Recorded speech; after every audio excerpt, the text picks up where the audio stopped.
राजा, मेहंदी हाताला तुझ्या नावाची मी लावते रे राजा. घेऊन जाशील ना या राणीला तुझ्या संगतीन राजा.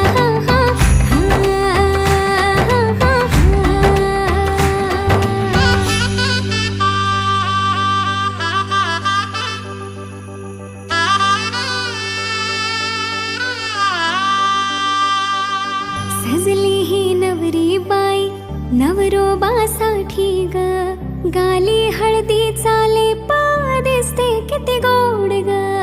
आई बाबांची लाडकी सासरला जाईल ग, सुखी राहा दिल्या घरी तो